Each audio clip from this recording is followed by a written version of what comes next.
ay, lo que pasa es que tú eres pareja, no mamá. Pero eso es muy fácil, o sea, es una delgadita línea.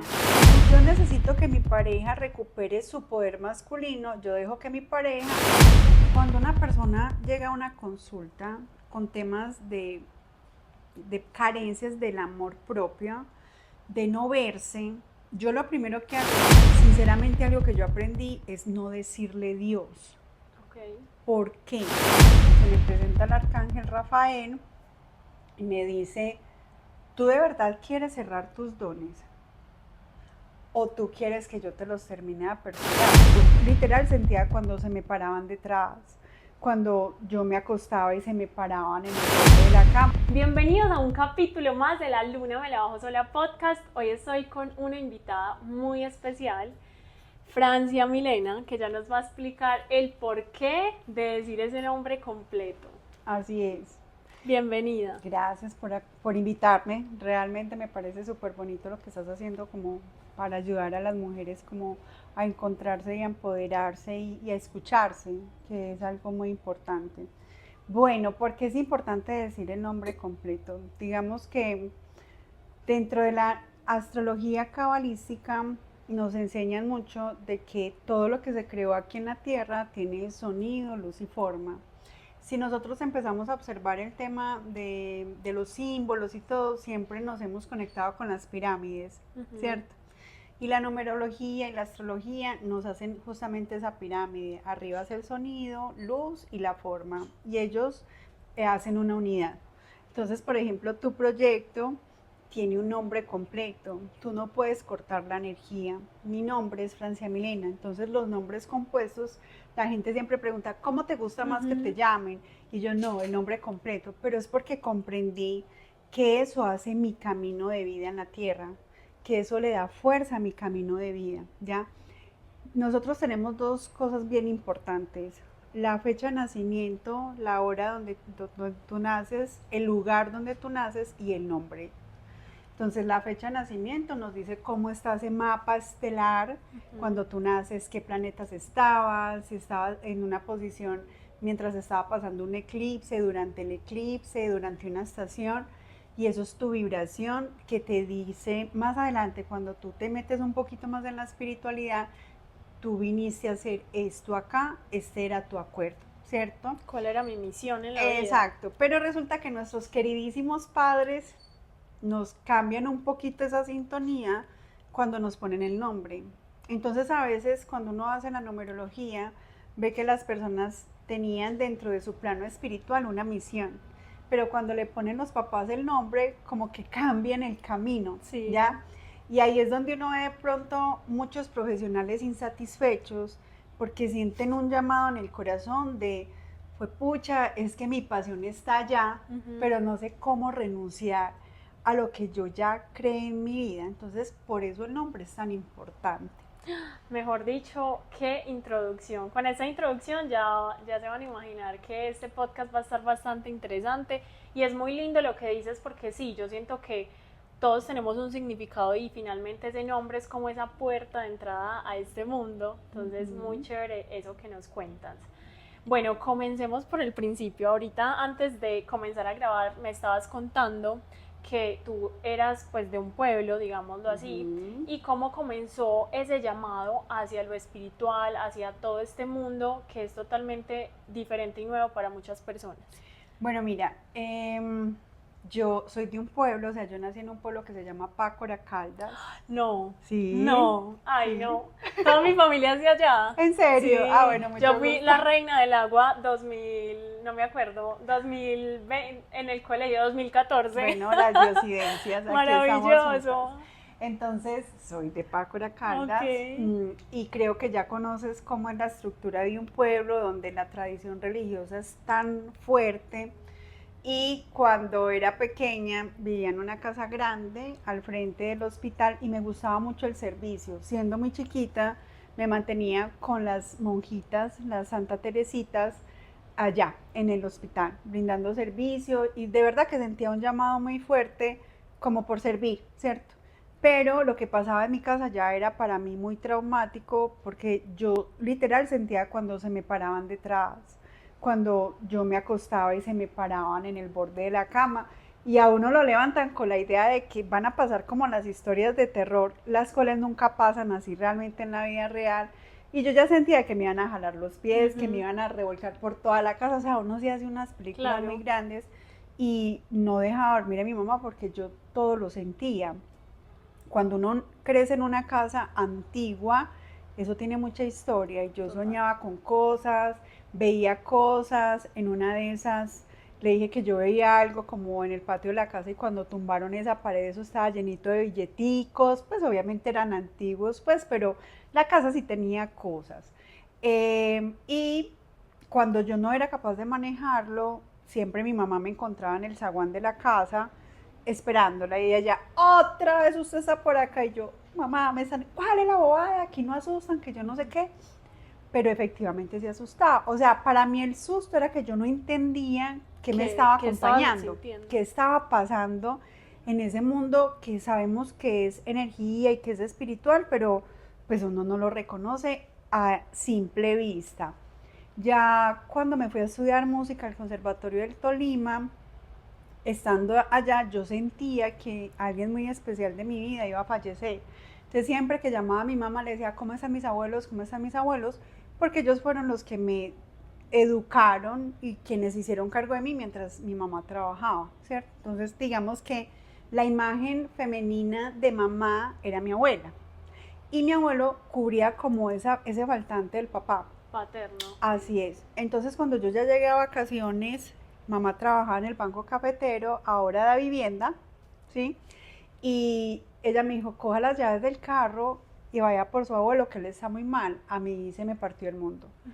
Yo fui por él, es más, le hice un escándalo a mi mamá. Estaba súper enojada porque no me había hecho la verdad. Y yo fui por él a la finca y él miró hacia su finca y yo dije, él no va a regresar. O sea, yo sentí algo en mi corazón muy doloroso, tenía 14 años y efectivamente no regresó.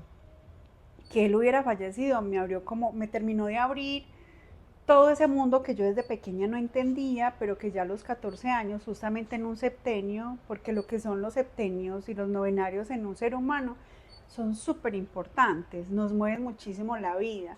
Entonces a los 14 años él fallece, se me abre todo el mundo, vivía al frente de un hospital, cuando llegaba alguien enfermo por urgencias yo le decía a mi mamá, me huele a muerto, esa persona va a morir, fue demasiado triste. Y ya con mis compañeras del colegio nos poníamos a fumar a escondidas y ellas fumaban y yo era mirando la ceniza del cigarrillo. A ver, ¿qué te decía? Y yo sentía que eso me hablaba, o sea, literal, no estoy loca, eso me pasó. Y tuve hasta fama de que Francia leía el cigarrillo. Pero realmente si tú me dices, ¿estudiaste eso? No, todo fue 100% intuitivo. Y eso te iba a preguntar, ¿hubo alguien, algún maestro que te guiara, como te dijera, estás sintiendo esto por esto? ¿O simplemente tenías, digamos, esa figura de tu mamá que te decía como, hey, pues no, ¿qué te pasa? ¿Estás loca? No hubo de pronto, o en tu familia que uno piensa de pronto que los antepasados, alguna persona también fue como tú y entonces te entendía, o no tuviste eso. No, porque en esa época todo era muy religioso. Es más, mi método de planificación con mi abuela era, usted sí ve de Cristo que hay allá, todo lo ve, mucho cuidado que sí. Todo lo ve, y eso me dejó un trauma porque cuando yo me casé, justamente me regalan un Cristo y yo decía, no puede ser posible, eso todo lo ve, entonces eso le genera a uno muchos bloqueos. Claro.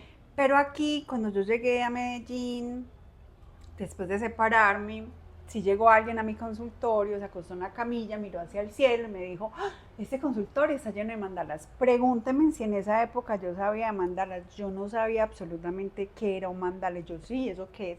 Son figuras geométricas. ¿Tú eres especial? Y yo, no, yo no soy especial. O sea, yo me había cerrado mucho en ese tema. Yo dije, no quiero ver, ¿cierto? Porque sentía que sí, que efectivamente solamente sentía muerte, sentía cosas difíciles y no tenía la capacidad como de abordarlas y tampoco tenía una guía.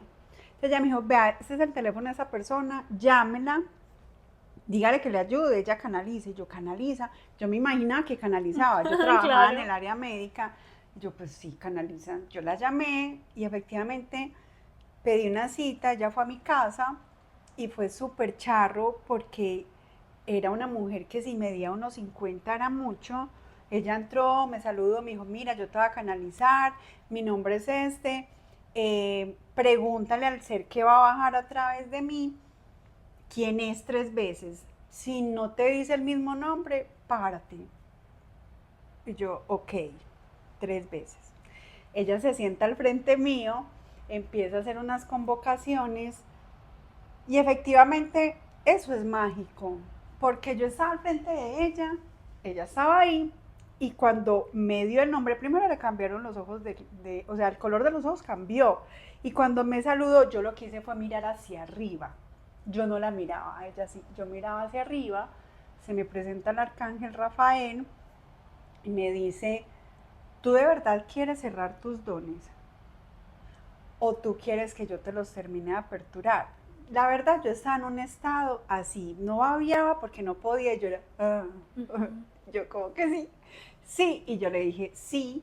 Él me dijo, ¿me das permiso de poner las manos de ella encima de las tuyas? Y efectivamente cuando lo hizo, yo sentí que entró mucha energía en mi cuerpo y desde ahí me cambió la vida por completo. ¿Y cuántos años tenías ahí en ese momento? Pues eso fue hace 17 años, Ok. tengo 45. Pero antes de eso, ¿tú qué hacías? Y me imagino que tú eras de pronto haciendo otra cosa y sintiendo el llamado, como... Ve, mira, yo antes de eso estaba muy confrontada con muchas cosas. Mi energía femenina seguía siendo mi reina, o sea, mi abuela, y yo decía que yo seguía como ayudando a mi familia hasta que ella faltara. O sea, yo estaba pasando por situaciones también un poco complejas, pero seguía como con la tradición católica. Es más, cuando a mí se me despertó todo, yo me empecé a conectar mucho con la naturaleza, yo ya empecé a percibir cosas totalmente distintas y cada vez que iba a la iglesia yo salía vomitando, con dolores de cabeza. Una vez me pasó una cosa, a mí nunca me había pasado algo así, me siento yo aquí juiciosa, había que ir a hacer el deber todos los Claro, domingos, total. como me habían enseñado, y aquí se sienta un muchacho, la pareja, y esa muchacha, discúlpeme si no, se enchuquizó, o sea, esa muchacha se endemonió y empezó a hacer un escándalo en la iglesia y yo decía, pero si yo no estoy haciendo nada, entonces yo más bien me salí y yo hablé con la persona que me estaba guiando y me dijo, tú no puedes ir a una iglesia porque tú tienes el canal abierto y hasta que tú no sepas manejarlo, pues te va a pasar eso. Yo me resistí mucho hasta que dije, no, ya no más. Y efectivamente, nota aclaratoria para que la gente no va a pensar algo extraño, no es que en sí el espacio sea malo, porque si tú me dices a mí, Fran, tú vas a la iglesia, yo digo, voy cuando estás sola, Okay. oro, hablo, miro, pero cuando hay gente, no. ¿Por qué? Porque yo comprobé que la gente, y a mí me dolió mucho eso, a mí eso me dio súper duro porque yo sentía las cosas de los demás y el uno iba con envidias, el otro iba a pedir cosas horribles y yo, ¿por qué no me había percatado de esto antes? Y es que de verdad hay una doble moral Total. con el tema religioso. En estos días lo hablaba con alguien y alguien me dijo una cosa sobre todos tenemos una forma de encontrar ese mundo espiritual y uno debe aprender a respetarlo. Y hay personas que lo hacen distinto a lo que nosotros conocimos. Y yo le dije, mira, no hay más doble moral que en una iglesia. Yo le dije, mira, donde la Virgencita la Guacatala o en Sabaneta, ¿quién va allá? Hay mucha gente que va a pedir que le ayuden para hacer la vuelta a dañar a otra persona. Para mí eso es una doble moral. Totalmente. ¿Cómo voy a hacer un espacio tan bonito que crearon con tanto amor? Pues llenarlo como de ese tipo de cosas. Y eso fue lo que a mí me pasó pues en esa época. ¿Y cómo crees que podemos encontrar esa espiritualidad? Yo eso me lo cuestiono mucho, porque yo también crecí, digamos, mi abuela era de las que decía, tienes que ir a la iglesia cada 8 días, y ahorita mismo yo no voy y se enoja, es como, ¿pero por qué no van a misa? Y yo digo, abuela, hay veces que no siento pues como que sea genuino, sino que simplemente voy por cumplir. Pero también me he cuestionado mucho cómo conectarme con esa espiritualidad, porque yo pienso y siento que el ser humano también necesita de eso, de ese mundo espiritual como para sentirse lleno. Ve, mira, lo que pasa es que acá hay un tema que aún no hemos podido ni entender ni comprender. Uno lo comprende cuando ya lo está caminando, ¿ya? Cuando alguien pasa por la puerta de mi consultorio o en un retiro o en un taller, donde quiera que yo esté, yo digo que yo soy la antichévere de la espiritualidad. ¿Por qué? Porque la espiritualidad la disfrazaron de Walt Disney, por decirlo así. Mundo mágico, rico, delicioso, la velita oliendo rico, el incienso, las gemas.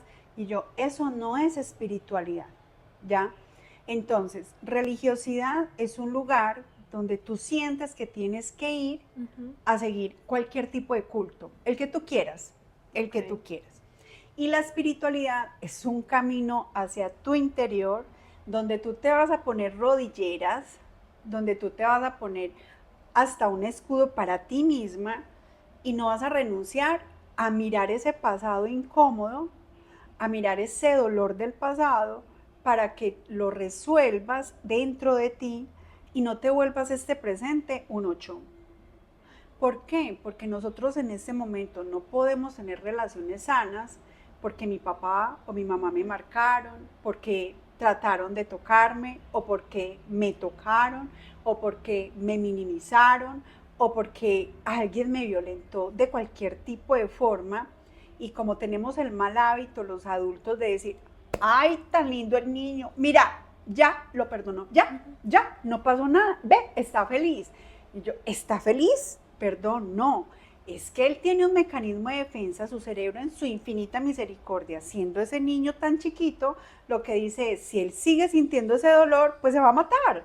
Va atrás ese dolor y siga adelante como si nada. Pero resulta que cuando yo ya empiezo a crecer, cuando yo ya quiero huir de ese dolor, tomo decisiones malas, entonces me caso antes de tiempo, me vuelvo de la casa, digo que me enamoro de alguien, pero es que él es el que me va a salvar de este dolor, y ahí es donde yo empiezo a repetir un poco de cosas que vienen de mi clan familiar, que desconozco, pero que están navegando dentro de mí.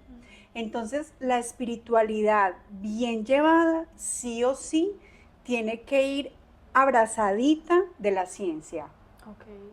¿Ya? Y siento que es un poco complejo también porque hay demasiada información, entonces hay mucho ruido y a veces no sabemos cómo por dónde irnos y es pues como un montón de información que es como, ok, quiero sanar, pero entonces tenemos estas constelaciones, quiero sanar, pero entonces vaya a terapia, quiero sanar, pero entonces haga esto, haga lo otro y no sé, ahí tú que conoces de todo un poco, siento que uno siente como que le hace mejor o hay que explorar todas las opciones como para saber cómo puedo sanar. Lo que pasa es que hay dos cosas. Uno, el turismo espiritual. Dos, la búsqueda. Son dos cosas totalmente distintas. Entonces, por ejemplo, cuando yo ya empecé al 100% y dije, si yo quiero guiar a alguien, sí o sí yo tengo que estudiar. Claro. ¿Por qué? Porque yo conozco personas que sí tienen dones, pero la verdad son adivinadores. Entonces, a mí me pasó hace muchos años. Yo era nutricionista y me confronté mucho, entonces terminaba aconsejando a la gente porque dentro de toda esa exploración yo decía, fue pucha, pero es que parecen un yo-yo, suben, baja, aquí está pasando algo más. Y ya cuando me abrí al 100% en el mundo espiritual, llegó una persona y se imaginó que iba a entrar a un consultorio que tenía la bomba mágica, que tenía tabacos, calaveras, pollos, gallinas. Yo no sé esa persona que se imaginaba. Me decía, vengo a que usted me lea la suerte. Y yo quedé plop y yo le dije, vea señora, le pido disculpas si no le aclararon, yo no leo la suerte. Llegó al lugar equivocado, yo no le puedo servir para eso. Pero ¿por qué pasa ese tipo de cosas? Porque sí hay personas, mira por ejemplo cómo empecé yo leyendo un cigarrillo y no tenía ni idea, donde yo me hubiera quedado ahí, no le hubiera sacado el potencial a mi lado espiritual, de dones, ¿cierto? Entonces eso es adivinación. En cambio la espiritualidad sí o sí te exige estudiar. Cuando yo empecé con la nutrición y ya la traté de unir con la espiritualidad, lo primero que estudié fue medicina tradicional china.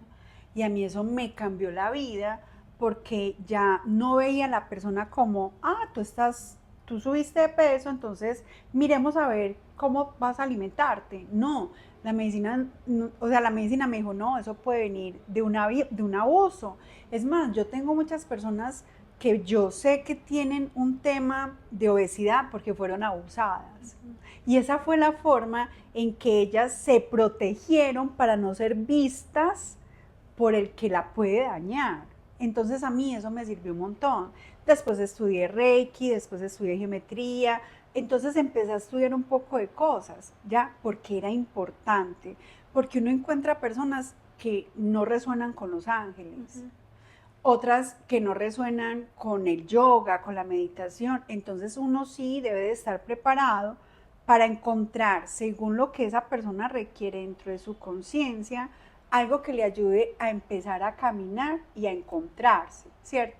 Pero el turismo espiritual, que es algo que me duele muchísimo, es la persona que va a Yagé, después de ir a Yagé, vuelve y va a Yagé a los 21 días, después 6 meses Yagé. Yo tuve una persona muy cercana que ya había hecho 50 tomas en un año y yo era, ¡ay!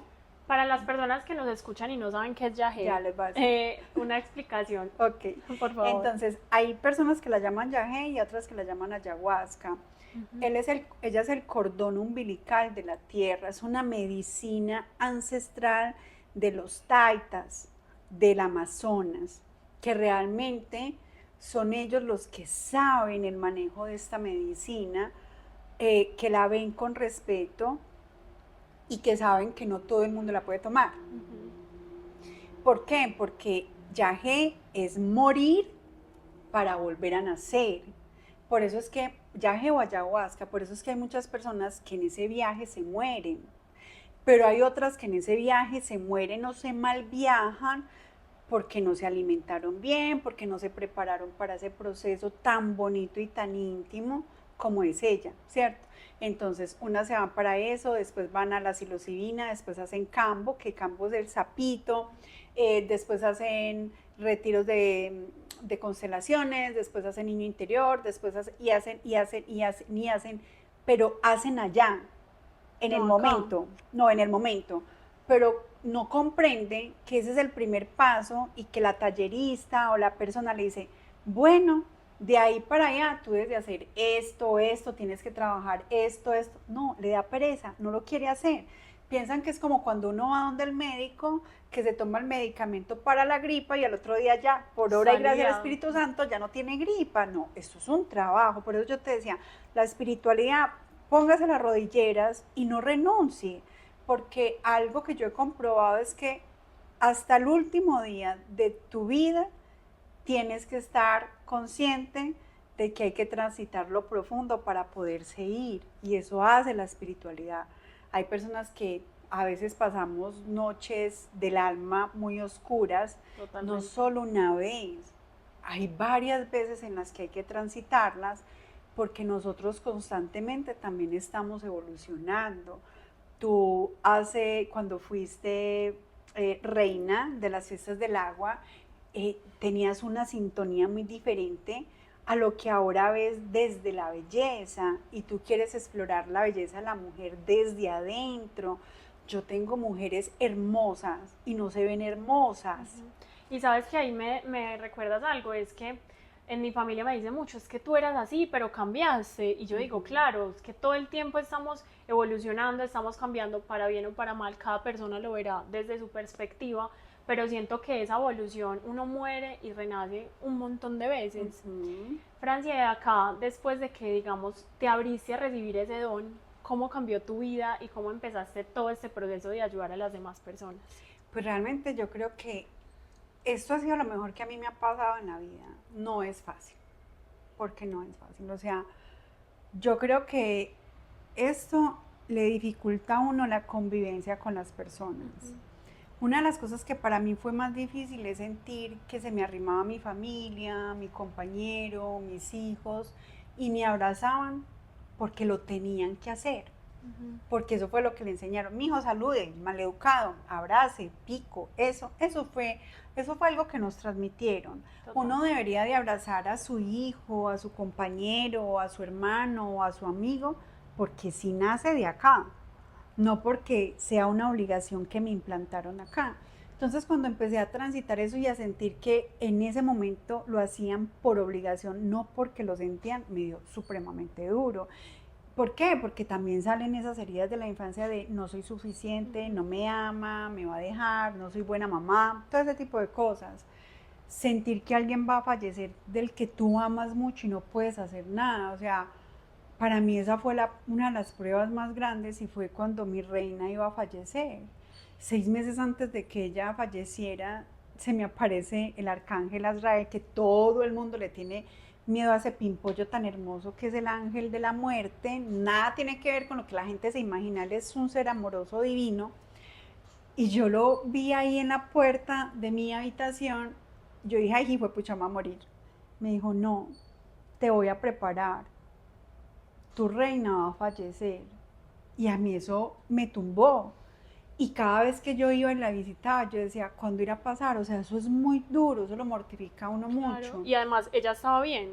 Ella estaba bien. Y justamente en diciembre se enreda en la instalación de un árbol de Navidad, se descadera por segunda vez y al 24 de enero ella ya fallece. Entonces, y es más, ese 24 de enero fue un domingo, yo estaba con mi compañero, llegamos de visitarla a la clínica del Rosario, él me iba a hacer un sándwich y yo estaba ahí me encanta porque a mí la naturaleza me busca mucho, entonces había un árbol hermoso en el apartamento, en todo el balcón y yo estaba mirando el árbol, cuando yo ya yo sentí que se estaba yendo y él me dice, Mona, ¿va a comer? Y yo, no, nos tenemos que ir ya. Y ahí mismo sonó el teléfono y ella ya se había ido. Entonces, eso no es chévere. Aprender a llevarlo, aprender a transitarlo, sentir el dolor de la tierra, sentir cuando va a temblar, sentir cuando en algún lugar de la tierra va a pasar algo durísimo y uno lo único que puede hacer es, por ejemplo, decirle a la comunidad de conexión, por favor enciendan una vela, oremos por la tierra y también caminar eso de, van a decir que te enloqueciste, porque eso también pasa, o sea, las personas pueden decir, esta se enloqueció, pero ya al otro día o a los 2 días tembló, terremoto, tsunami, y yo soy, ay, ya, eso de levantarte a veces y sentir una sensación de vacío inexplicable y empezar a orar, también es fuerte, pero creo que la mejor experiencia que a mí me ha pasado es que he conectado con seres muy lindos, no solamente con los arcángeles, porque en el mundo espiritual hay muchos seres al servicio de este universo y de la humanidad, pero mis conversaciones con mi papá, o sea, con la divinidad, porque sinceramente algo que yo aprendí es no decirle Dios. Okay. ¿Por qué?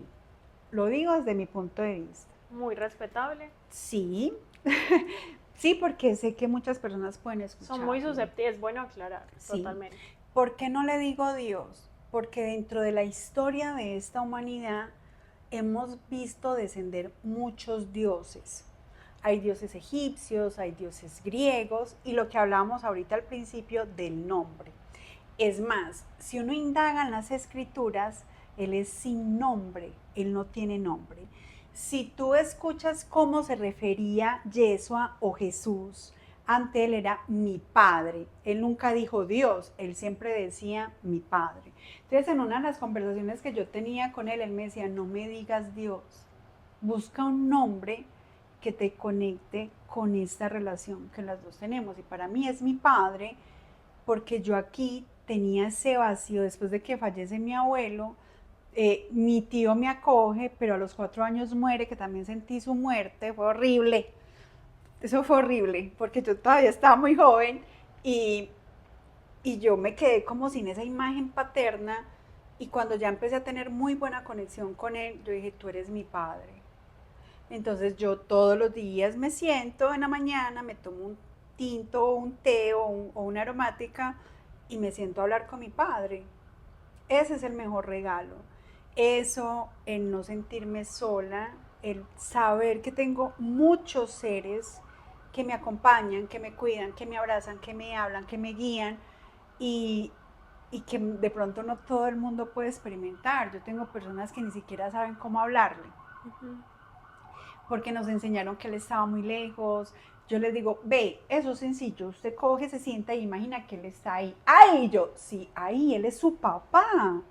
¿Cómo va a ser posible que yo no le pueda hablar tranquilamente a mi papá? Y tú sientes que si uno, digamos, no tuvo una relación con su papá por X o Y, puede que esa relación, digamos, con la divinidad se vea afectada. Totalmente, sí. A ver, primero, a mí me enseñaron que Dios o el Padre era castigador. Terrible ecuación. Después de eso, como yo no tuve una buena conexión con mi padre físico porque era súper distante, de esa misma forma mi cerebro Claro que se sí. relacionaba con la divinidad. Entonces, primero miraba para el cielo y yo, pues, ¿qué va a estar en el cielo? Por Dios bendito. O sea, si empezamos a ver científicamente, pues de ahí para allá hay muchas galaxias, hay muchas cosas, entonces no, ese no es, ese cielo no es. Y lo otro era, yo tengo que sanar la relación con el culifruncido de acá. Con todo respeto. Nota aclaratoria, le digo culifruncidos a las personas que hacen daño inconscientemente, para poder acercarme a mi papá. Y yo me acuerdo que yo dije, yo siempre he hecho procesos de sanación con mi mamá porque las mujeres somos súper machistas. A la mamá no le perdonamos ni la caída de un huevo, pero si tu papá no estuvo presente, no, eso es más fácil de sanar, no es que no estuvo, pero a la mamá es más difícil. Entonces un día me va diciendo él, tú nunca le has hecho una carta a tu papá de acá, escríbele y entrégale todo lo que tú sientes. No, ese día lloré, prácticamente casi me recogen con cucharita y yo decía, Padre Santísimo, yo no me imagino que estaba guardando tanto dolor. Y de ahí para allá caminamos súper bien. Y lo otro es que él me dejó muy claro, yo no castigo, nunca lo haría. ¿Quién dijo que para llegar a mí ustedes tienen que sufrir? Renuncia al sufrimiento y comprendan que yo soy amor. Entonces, cuando yo doy citas y veo que tienen una relación insana con él, yo les digo, ustedes se van a sentar con él y le van a decir, yo renuncio al sufrimiento. Eso es una lección, porque nosotros acá tenemos algo que se llama libre albedrío. Y ese es el superpoder del ser humano y no lo hemos podido ni entender ni comprender. ¿Qué es libre albedrío? Usted aquí puede hacer lo que quiera.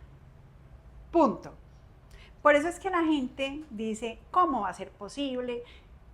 Ellos dicen, Dios no existe, porque si Dios existiera, no permitiría que aquí pasaran tantas cosas. Y yo, primero, el Padre sí existe. Lo que pasa es que le dio, yo a veces hablo con él y lo comprendo yo, ¿usted en qué planeta estaba? ¿Cómo le da a la humanidad libre albedrío? ¿Ya? Porque somos los únicos dentro de la creación de él que podemos hacer lo que queramos. ¿Ya? Lo que pasa es que no sabemos qué hacer con eso. Totalmente. Pero por eso se llama como el poder de la palabra y por eso a veces la gente habla tanto del poder de la manifestación. Y es que si tú crees en ti, la fe, cuando decía Yeshua, la fe te salvará, pero la gente pensó que era la fe de ir a creer y rezar. Y rezar y rezar, no, es lo que crees de ti, ¿ya? ¿Y cómo podemos fortalecer, digamos, esas creencias? Porque yo creo que creer en uno mismo es muy difícil. Es muy fácil decirle al otro, tú eres súper bueno en esto, eres súper buen trabajador, pero cuando reconocerse y decir, yo puedo hacer esto, yo soy buena para esto, yo sé que yo puedo, es un proceso muy difícil. A ver, primero hay que, hagamos pues como un mini ejercicio. Cuando una persona llega a una consulta con temas de carencias del amor propio, de no verse, yo lo primero que hago es indagar la relación con el papá. ¿Ya?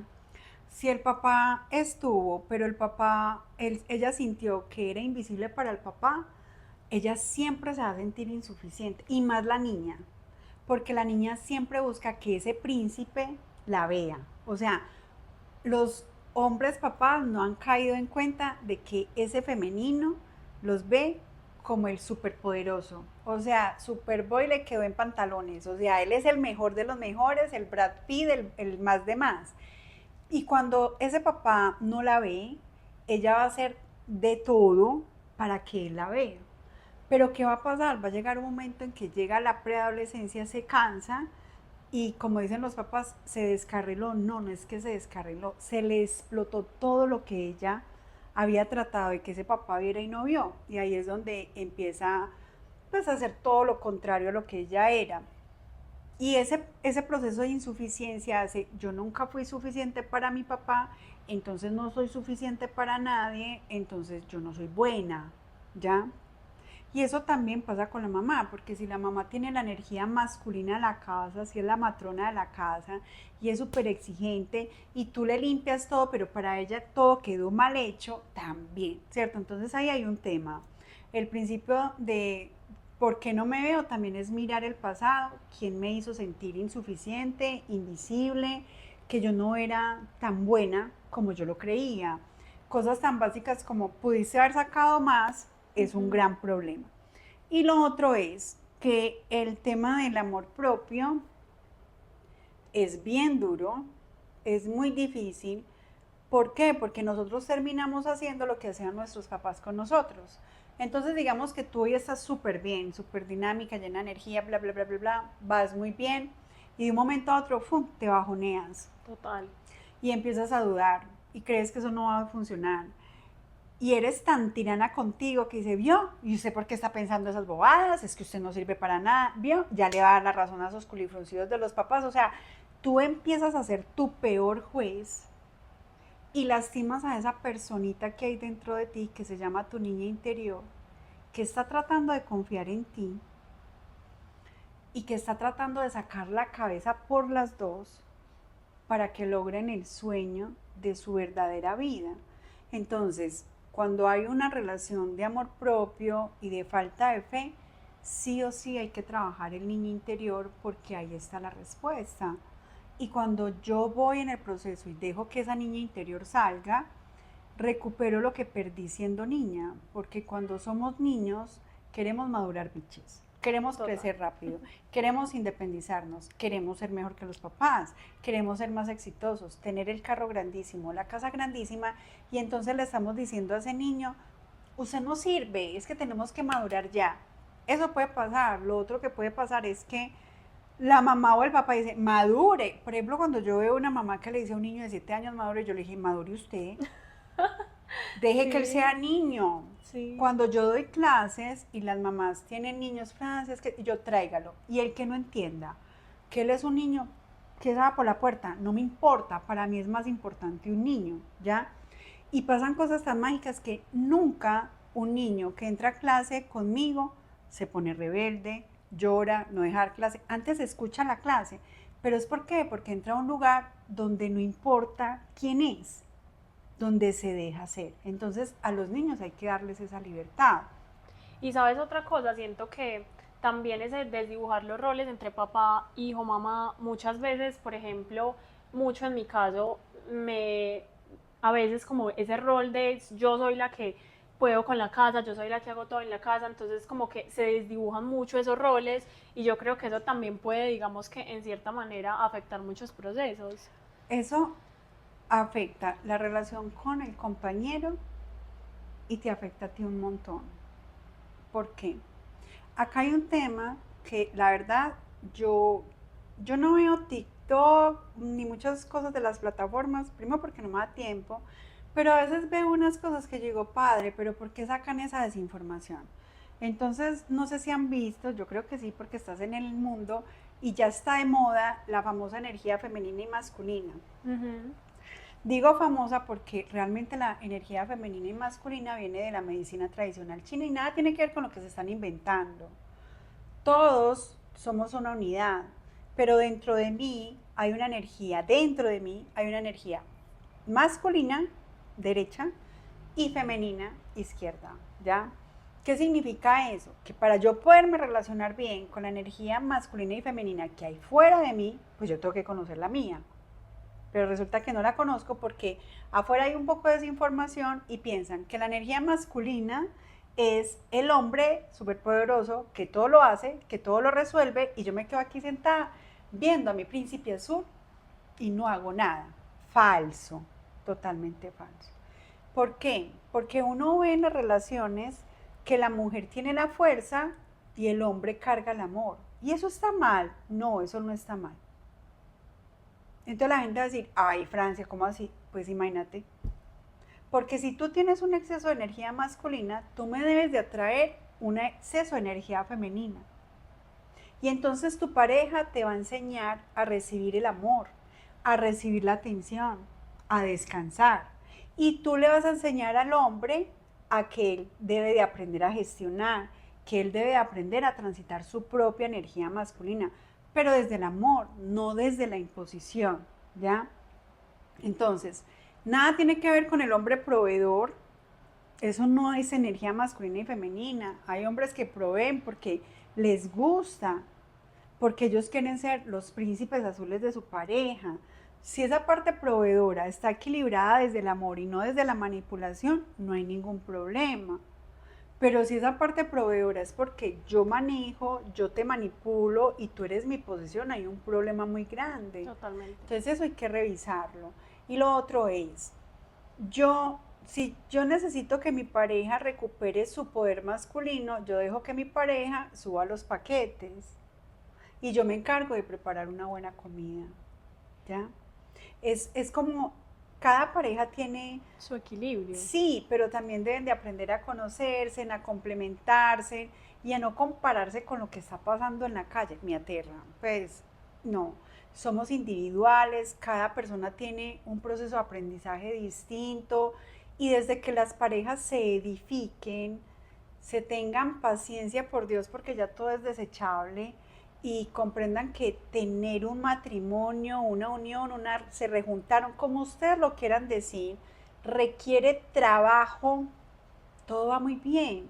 ¿Por qué? Porque para poder establecer un hogar tenemos que trabajar. Total. Eso no es de te amo, abrázame. No, venga, trabajemos, acompañemos, no permitamos que la rutina dañe lo que hemos tratado de construir, tengamos tiempo de calidad juntos, salgamos, cuáles son tus proyectos personales, cuáles son mis proyectos personales y cuáles son los proyectos juntos, porque cada persona es individual. Cuando antes de que llegara tu pareja tú tenías tus sueños y el hecho de que tengas tu pareja no significa que tengas que renunciar a ellos. Y sabes que siento que a veces cuando uno está en una relación se desdibuja mucho por el hecho de estar todo el tiempo con el otro, de hacer todo con el otro, o sea, todo el tiempo, 24/7 tenemos que estar juntos. No, esos espacios también son sanos, como que cada uno tenga sus actividades, cada uno tenga sus amigos, otras pasiones. No, uno siempre cree como que tenemos que compartir todo, o sea, tenemos que tener todo en común y al final no. Pero eso depende, mira, ahí hay varios factores. Por ejemplo, uno, cómo te educaron frente a qué era un hogar, ¿ya? O sea, ¿qué te dijo tu papá y tu mamá de cómo ser una buena esposa? ¿Qué le dijo el papá y la mamá a él de qué es ser un buen esposo? O si de pronto ese muchachito creció en un lugar donde no había unión y entonces lo que él veía lo alejaba de una realidad y él no creía en las relaciones de pareja, ¿ya? Eso depende de ese factor. El otro factor, y lo digo por experiencia, es que a nosotros nos hicieron creer que tener una casa limpia, oliendo a soflán, suavitel, límpido, tener el armario blanco, amarillo, azul, rojo y todo separado y perfecto, era ser una buena esposa. Falso. Primero, que esclavitud. Yo ya lo viví hace muchísimos años y yo me acuerdo que mi expareja me dijo, sí, tú todo lo tenías perfecto, pero yo no quería eso, yo quería a mi pareja. Entonces uno se pierde muy fácil, ¿cierto? Entonces, primero, el closet de la pareja uno no lo debería organizar. Hay un tema japonés y chino y es, como está tu closet, está tu vida. Wow. ¿Ya? Una de las terapias que yo le pongo a hacer a las personas es, vaya, coja su closet y mire si esa ropa que usted tiene de verdad lo representa a usted o representa a su papá, a su mamá, a su novia, a su amigo, a su amiga. Mire a ver qué está pasando ahí. Entonces, yo a mi pareja le debo dejar organizar su propio desorden. Y si en ese desorden él se siente ordenado, nena, cierra los ojos y sigue hacia adelante. Ten tu orden. Sabes que me acuerdas de una tía que literalmente le alista la ropa al esposo. Okay. Y yo digo, Dios mío, o sea, yo ya en mi mundo, digamos, yo le digo a ella, bueno, yo entiendo que crecieron con esa educación, pero yo en mi mundo no me veo arreglándole la ropa a mi novio, pues para que No, o sea, ya nuestras mentalidades también cambiaron mucho en ese sentido. No, y lo que pasa es que tú eres pareja, no mamá. Pero eso es muy fácil, o sea, es una delgadita La línea. línea, es una delgada línea y uno debe aprender. Y lo otro es, cuando tú te enamoraste o cuando tú te sentiste atraída por tu pareja, tú admirabas su individualidad. Pero a veces queremos cambiarle el entorno social, sus actividades personales, hasta su propia personalidad. Entonces uno dice, vení, ¿a quién estás construyendo? ¿Y cuál es tu miedo? Si tú lo recibiste así, entonces ¿por qué lo estás tratando de cambiar? Y eso pasa mucho con las parejas, que uno quiere cambiar un montón de cosas y Ujú. demás que pues el otro en uno también. Sí, pero porque de pronto tú le despertaste los miedos de su niño interior y él te despertó los tuyos. Mira, cuando alguien entra conmigo a un tema de sanación de pareja, yo digo, cuando dos personas caminan juntos, dos niños interiores están al lado, ¿ya? Entonces, nosotros creamos vínculos con las personas muy reales. Cuando tú buscas una pareja, tú tienes un listado de un hombre perfecto sin darte cuenta que tú no tienes esa perfección. Parte de ahí. Por el otro lado, tratas de buscar que él no se parezca a las personas que te dañaron. Grave error. Porque la vida te va a traer lo que tú vibras. ¿Qué Maestros también. significa eso? Que si tú no te has trabajado bien, pues tranquila que va a traer un maestro que al principio va a ser amoroso y después va a ser tu dolor de cabeza hasta que tú comprendas que viene a enseñarte a ti, ¿cierto? Entonces, cuando yo tomo la decisión de querer tener una relación real con alguien, yo debo de ser real.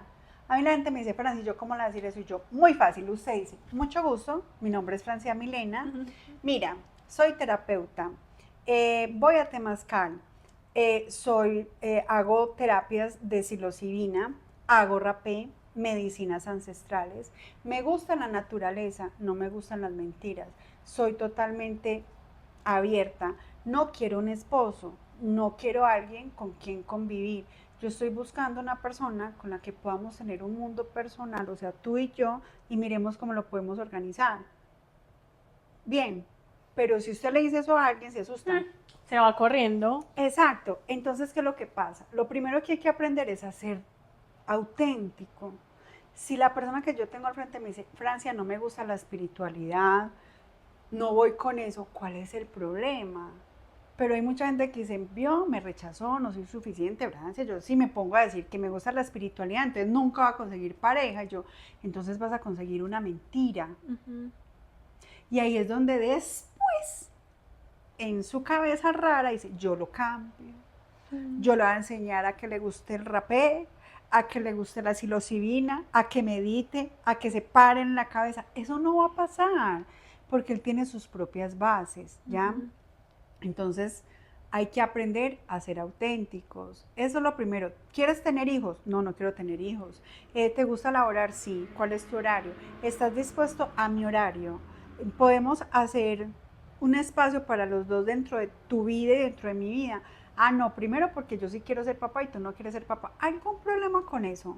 No. Ya, pero nos mentimos hasta para conseguir novio. Y ahí empieza también mal. ¿Ya entiendes? Sí, mejor dicho, este mundo de las relaciones, que nos vimos mucho por ese lado, como que la conversación nos llevó un poco ahí, pero si nos quedamos acá, mejor dicho, hablamos toda la noche. Acá te quería preguntar algo que me llama mucho la atención y es el tema de las medicinas ancestrales y cómo llegaste a este mundo. Yo llegué a ese mundo en una toma de ayahuasca o de yagé. Pues que yo digo que a uno lo tiene que llamar. No es porque mi vecino, mi mejor amiga me invitó. Ella lo llama a uno. Y yo empecé a sentir su olor, a sentir su llamado.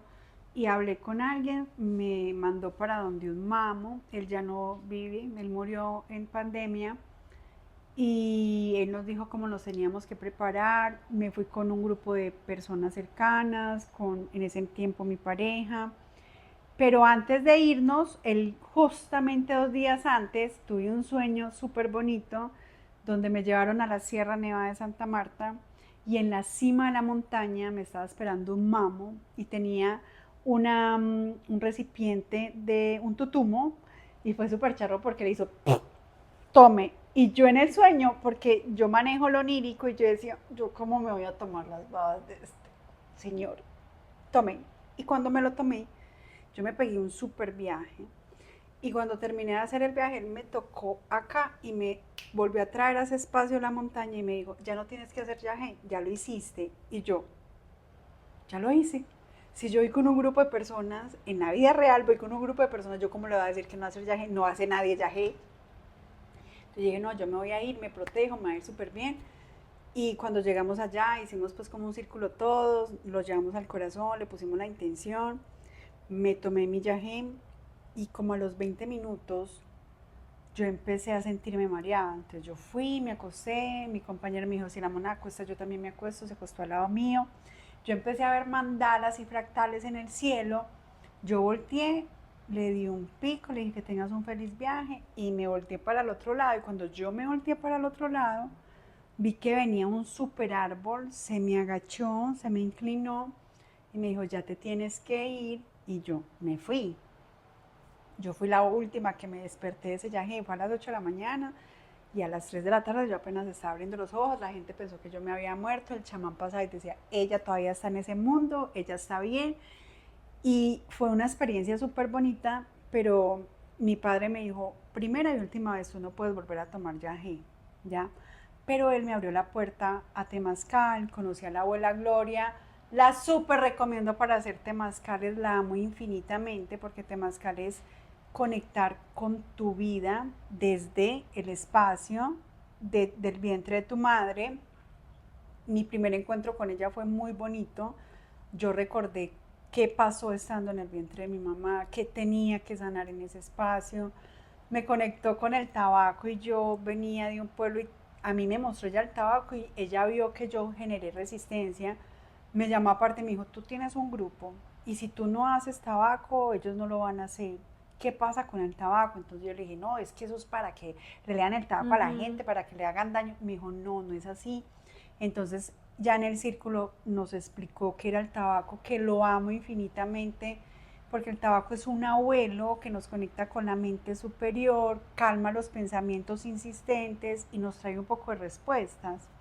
Ya después me hizo rapé y yo rapé, ¿qué es rapé? Es que es el polvo del tabaco y yo me jodí, como que sí que el polvo del tabaco, fuera de que tengo que coger un tabaco, entonces ahora me lo van a meter por la nariz. O sea, yo y mis resistencias. Me fue súper bien y de ahí para allá la conexión con ellas fue completa, entonces ya terminé aprendiendo a hacer rituales o ceremonias de rapé, yo hago ceremonias de rapé, ya después empecé a soñar muchísimo con los niños, se les llaman niños de Dios, niños mágicos, psilocibina, honguitos, y lo recolectaba, hablo con ella y me dice, te está llamando la medicina, y yo como que me está llamando, como que los hongos se comen, yo no sabía nada de eso. Me dijo, experimenta a ver qué tienen para contarte. Y desde ahí me cambiaron la vida, me eligieron en el camino. Cada vez que soñaba con ellos veía cómo las moléculas se unían con otras familias de los hongos y años después, o sea, hace un año después de este año, eh, di gracias al padre con un especialista en hongos que con el trabajo para hacer las tomas de macrodosis de hongos y donde él está especializado en unir familias y yo decía, fue pucha, yo me soñé con eso hace como 5 años atrás y ahora ya esto es una realidad de que se unen las familias de la psilocibina porque hongos hay más de 1000 especies. Eso es un mundo y también siento que lo tenemos muy estigmatizado porque uno dice hongos y es como te vas a ir a, pues te vas a enloquecer. También uno no conoce mucho el significado detrás de todas estas medicinas Sí, yo creo ancestrales. que las personas que pronto quieran saber un poquito de esos hermosos niños, yo les recomiendo que vean, por ejemplo, en Netflix está Cambia tu mente, El mundo mágico de los hongos, en Gaia está el de la montaña, y hay muchísimos estudios donde se comprueba que la macrodosis es el equivalente a un año de terapia y donde se Wow. hace algo que se llama, son neurotransmisores. Nosotros, cuando tú estabas dentro del vientre de tu mamá, el corazón y el cerebro eran hermanitos, estaban juntos. Y lo que hace la psilocibina es volverlos a unir para que el cerebro deje de ser súper amigo del campo emocional, o sea, el estómago, que son, o sea, son dos felices amigos, pero son muy malos amigos porque hacen que nosotros seamos emocionales, que pensemos mal, que hagamos las cosas mal hechas. En cambio, cuando ya empezamos con esta coherencia del corazón, cuando ya empezamos a organizar todo lo que está pasando aquí en nuestras neuronas, en nuestro inconsciente, pues sanamos más rápido. No significa que se tomen los hongos y ya se sanaron, no. Los niños siempre nos van a enseñar y nos van a ayudar a recordar cosas. La terapia debe de ser asistida, o sea, no se vayan a comer hongos a una montaña, muchachos, no se expongan, sepan muy bien qué se están comiendo. Los hongos, la dosis tuya es muy diferente a la de tu pareja porque eso también varía en el peso y en el proceso que tú quieras hacer.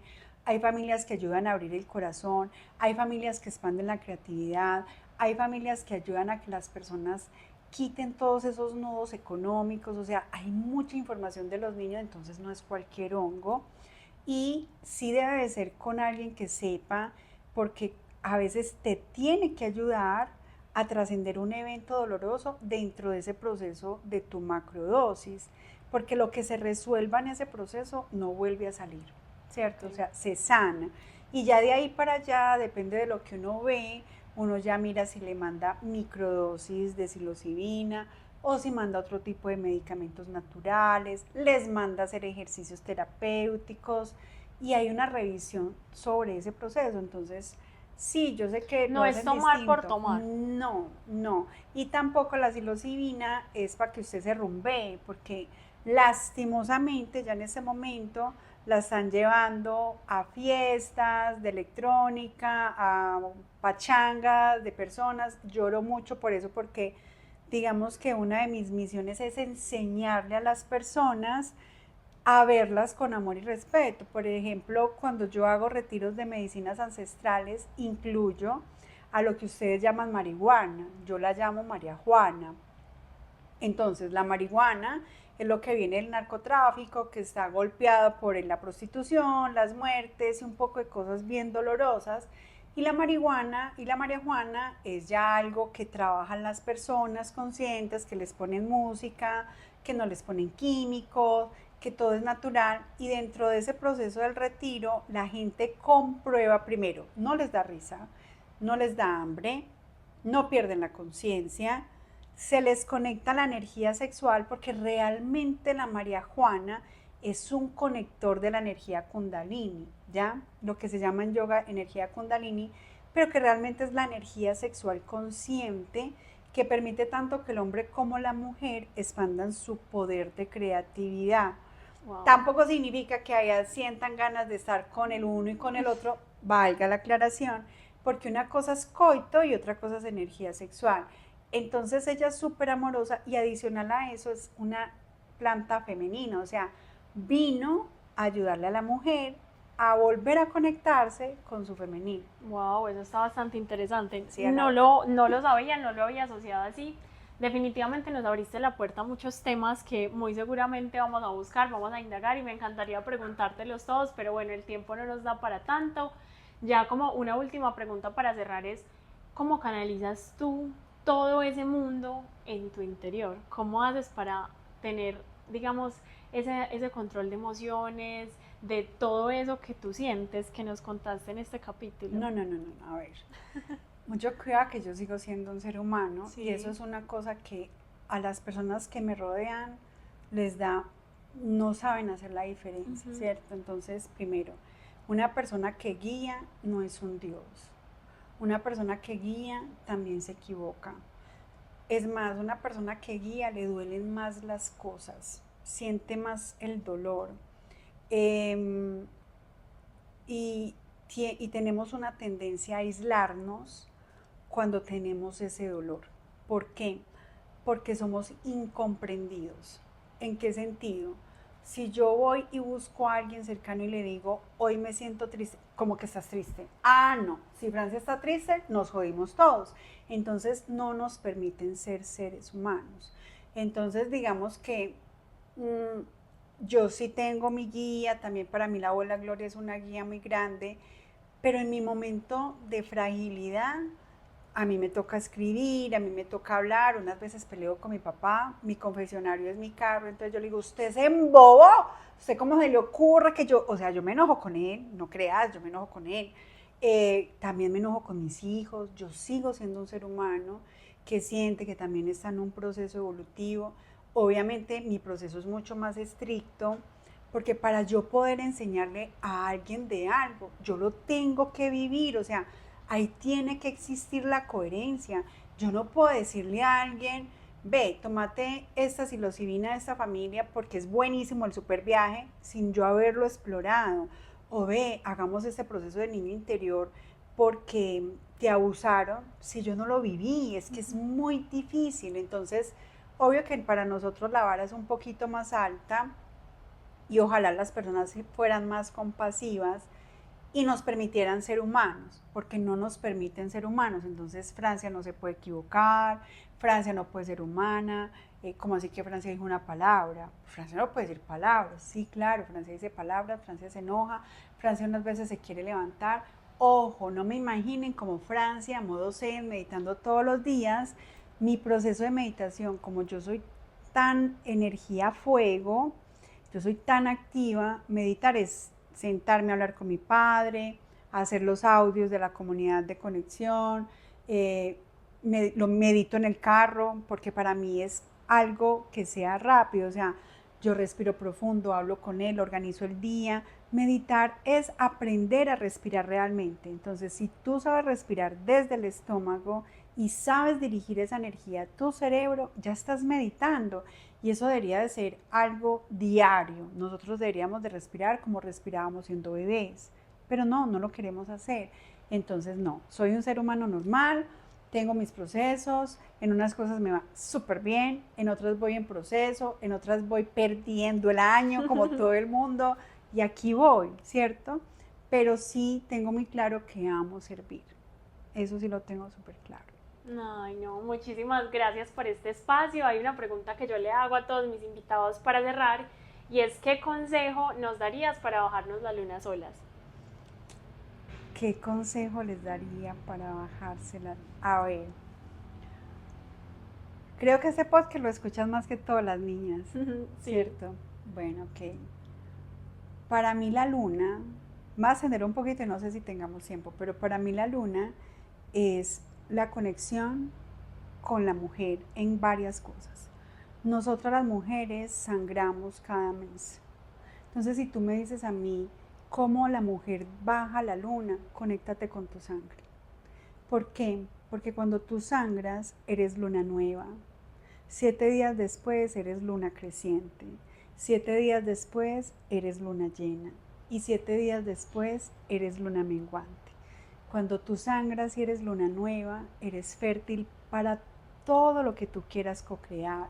Cuando estás en luna creciente, es el universo diciéndote qué quieres que crezca para ti. Cuando estás en luna llena es trabaja el amor propio y el amor por ti. Y cuando estás en luna menguante es reflexiona sobre tu mes, sobre tu camino. Entonces, ¿cómo bajan su luna? La luna que está ahí arriba conectándonos con esta luna, conectando con su sangre. Wow, no hubo mejor manera de cerrar este capítulo. Muchas gracias a ti por este espacio, de verdad que aprendí un montón, me encantó, quedé con muchas dudas que claramente pues nos iremos a investigar después. Cuéntanos cómo apareces en tus redes sociales. Ok, entonces aparezco en Instagram como Conexión Luz y Magia o By Francia Milena Higinio. Y también tengo un podcast en Spotify que es Cómo Conectar con los Ángeles. Wow, bueno, ya vas a tener mucha audiencia escuchándote porque quedamos con muchas preguntas. Muchas gracias, recuerden suscribirse, darle like y compartan este capítulo a quien crean que le pueda interesar. Nos vemos en un próximo episodio. Chao.